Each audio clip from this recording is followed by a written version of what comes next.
Salut à tous les amis, c'est Aken, j'espère que vous allez bien. Aujourd'hui on se retrouve dans une nouvelle vidéo thread horreur. Je pense que vous allez être malaisés autant que moi. Alors dans ce premier récit on va suivre l'histoire de Charlotte. Charlotte a 15 ans, elle va au lycée, elle vit pas très loin de son lycée, du coup elle y va à pied. Elle vient encore chez ses parents, du coup c'est la rentrée des classes. Charlotte se rend à pied au lycée, la journée se passe totalement tranquillement. Et en rentrant ensuite chez elle, elle est à pied, elle se rend compte qu'il y a un camp d'immigrants qui s'est installé près de chez elle. Elle distingue un homme, la trentaine, qui la fixe en train de marcher. Elle se dit bon, le mec il est tranquille dehors, elle passe, donc bon, il regarde un peu ce qui se passe et du coup il lui jette un petit coup d'œil. L'homme lui sourit, Charlotte elle ne réagit pas, elle continue sa route. Le lendemain, même journée, tout se passe bien et au moment d'entrer chez elle, elle recroise justement l'homme qui lui avait souri la veille. Sauf que là, l'homme va essayer d'entamer la conversation avec elle en lui disant un peu des banalités. Charlotte, elle répond vraiment très brièvement, elle est focus, elle a ses écouteurs, elle fait genre elle entend pas forcément tout ce que le mec dit et elle rentre chez elle. Charlotte, elle en parle à ses parents, elle est un peu agacée parce que voilà, elle passe sa journée d'école et elle a envie d'être tranquille après. Le lendemain, même chose, sauf que là, l'homme lui parle, mais plutôt que de rester au camp de migrants, il la suit presque jusqu'à chez elle. Charlotte arrive à l'éviter parce qu'elle commence à courir et à faire le tour du pâté de maison pour pas que l'homme sache vraiment où elle habite. Après l'avoir semée, elle retourne chez elle. Charlotte en parle à ses parents disent que les migrants ne devraient pas rester là très longtemps, et du coup ils disent de laisser courir le truc. Une petite semaine plus tard, Charlotte n'avait plus rencontré cette personne-là qui l'avait déjà abordée et suivie. Elle se dit que peut-être le coin est toujours là mais que lui est parti, du coup elle est plutôt contente et elle est prête à vivre sa meilleure vie. Mais à partir de ce soir-là, elle commence à mal dormir. Pendant plusieurs nuits, elle a l'impression de se sentir épiée. Le matin quand elle se réveille, elle se sent pas bien, elle a un peu un sentiment de malaise, mais elle sait pas d'où ça vient. En plus, on est à la rentrée, donc il fait encore assez chaud. Peut-être qu'elle se dit que c'est la chaleur. Du coup, elle n'y prête pas forcément attention. Elle garde plutôt toute cette affaire-là pour elle. Un peu plus tard, la nuit, Charlotte se réveille parce que pareil, elle n'arrive pas trop à trouver le sommeil, ou c'est un sommeil plutôt dérangé, quoi. Elle ne dort pas d'un sommeil profond. En fait, elle se sent comme observée. Donc dans un premier temps, elle a tendance à essayer de se cacher un peu dans la couette, mais elle décide après de mettre la lumière sur cette histoire, se dire que peut-être qu'elle a l'impression est totalement erronée. Elle allume donc la lumière de sa chambre. Et là, ce qu'elle voit, c'est le fameux homme qu'elle avait déjà croisé auparavant, qui était assis sur une chaise en face de son lit, en train de la fixer, et il était en train de se tripoter la cliquette. Et là, Charlotte a une très bonne réaction, c'est qu'elle ne reste pas totalement tétanisée, elle va crier de toutes ses forces. L'homme, lui, va très peu réagir parce que c'est vraiment quelque chose qui se passe très rapidement. Et là, le père va rentrer dans la chambre, vraiment comme s'il y avait le feu. Il voit l'homme, la quéquette qui pend, et là, il y a un petit combat qui s'entame. La mère appelle la police, le père arrive à maîtriser l'homme, la police arrive, et il confirme qu'effectivement, c'est bien un homme du camp de migrants. Et qu'en fait, il avait fait ce coup-là à plusieurs filles dans le voisinage. Il s'était introduit par effraction dans les différentes maisons pour regarder les jeunes filles dormir. L'homme a donc été arrêté, le camp de migrants a été démantelé. La plupart des migrants, en fait, qui vivaient dans ce camp-là, avaient des problèmes mentaux. Forcément, pour le voisinage, c'était pas forcément quelque chose de très sympathique. Après ça, Charlotte a suivi bon nombre de séances de thérapie. On peut le comprendre, c'est quelque chose que j'aimerais pas voir quand je me réveille en pleine nuit. Et elle nous dit, fort heureusement, qu'aujourd'hui ça va beaucoup mieux. Ce qu'il faut savoir en fait, c'est que vu qu'il faisait encore assez chaud, Charlotte avait tendance à laisser sa fenêtre ouverte et que c'est par là que l'homme en fait rentrait. D'où le fait que les parents ne se soient méfiés de rien. Moi ça va, j'ai de la chance, la seule chose que je peux voir la nuit en me réveillant, c'est mon chat qui fait des bêtises. Dans ce second récit, on va suivre l'histoire de Ellie. Ellie était une femme mariée qui en avait un peu marre de son boulot, du coup elle avait décidé de prendre des cours du soir pour essayer de se trouver une nouvelle voie professionnelle. Elle était intéressée par la psychologie, du coup elle a entamé des cours du soir dans une classe de psychologie. Donc c'était plutôt des adultes qui avaient dans ce cours là, et du coup au début, au premier cours, il y avait une sorte de présentation, chacun disait un peu ce qu'il faisait dans la vie, qui il était, pourquoi il avait choisi ce cours, donc les trucs qu'on peut retrouver encore même quand on est au lycée, par exemple les genres de petites présentations. Et du coup, Ellie était assise à côté d'un homme qui était policier. C'était un policier en service qui souhaitait développer ses compétences, donc il avait postulé pour cette classe de psychologie. Comme souvent quand deux personnes sont assises l'une à côté de l'autre dans une salle de classe, ils font un peu connaissance, ils parlent plus qu'avec les autres. Voilà, il y a un peu une relation de camarade de classe qui se crée. Donc bon, ils partagent un peu des éléments de leur vie, enfin des trucs vraiment bateaux. Et à un moment donné, le policier propose à Ellie, après la classe, de la raccompagner jusqu'à sa voiture parce que voilà, il serait nuit, il serait tard et que pour sûr qu'elle soit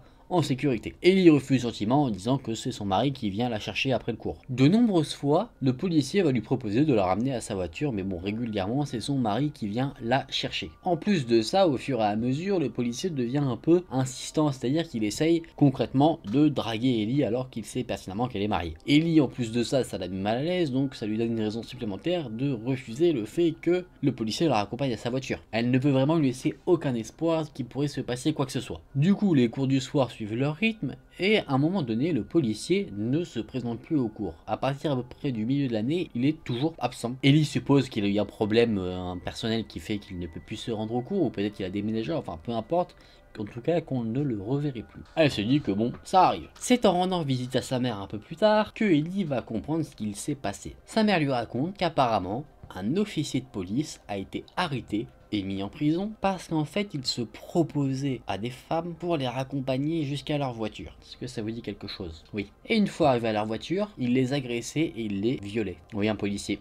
C'est très rassurant. Forcément, Ellie, elle fait le rapprochement, elle s'est dit qu'elle a quand même eu énormément de chance de toujours refuser, bien que de temps en temps elle avait envie d'accepter les propositions, parce que son mari ne venait pas forcément toujours la chercher, des fois elle venait avec sa propre voiture, et elle refusait tout de même, même si elle se sentait pas forcément très en sécurité, donc elle avait quand même réfléchi éventuellement à accepter cette proposition au cas où pour sa sécurité.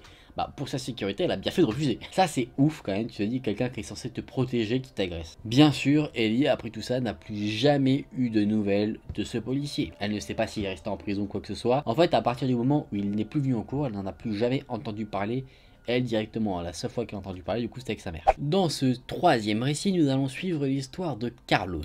Carlos vivait dans un complexe d'appartements qui était assez bien sécurisé. Il avait un digicode à l'entrée, il fallait un badge pour accéder au parking. Franchement, c'était plutôt safe comme endroit pour vivre. Un jour, Carlos reçoit une note qui a été adressée à tous les résidents qui dit que le code de la porte principale, le digicode, sera changé. Et la note disait qu'il fallait aussi bien fermer sa porte à clé parce qu'il y avait apparemment des comportements suspects dans le complexe d'appartements. Forcément, quand tu vis dans un endroit qui a l'air plutôt sécurisé, ça inquiète. Un peu plus tard, une autre note a été donnée aux résidents qui disait qu'un homme avait été aperçu regardant les balcons et essayant de regarder dans les appartements. Et de plus, pour le moment, le code de la porte principale n'a pas encore été changé. C'est pas très rassurant encore une fois. On prépare les valises pour déménager, non? Bien sûr, notre ami Carlos il verrouille toujours sa porte à clé. Et un matin, il se réveille et sa porte n'est pas fermée à clé. Alors qu'il est persuadé d'avoir fermé à clé. À ce moment-là, il avait des amis chez lui, du coup il a demandé si ses amis étaient éventuellement sortis pendant la nuit. Et ses amis lui disent évidemment que non. La nuit suivante, Carlos est seul chez lui, du coup il met un point d'honneur à vérifier que sa porte est bien fermée à clé avant qu'il aille dormir. Vraiment, il se dit, je vérifie, comme ça je suis sûr et certain que je l'ai fermée à clé. Carlos va se coucher et le lendemain matin il se réveille, la porte est ouverte. Carlos commence à flipper un peu,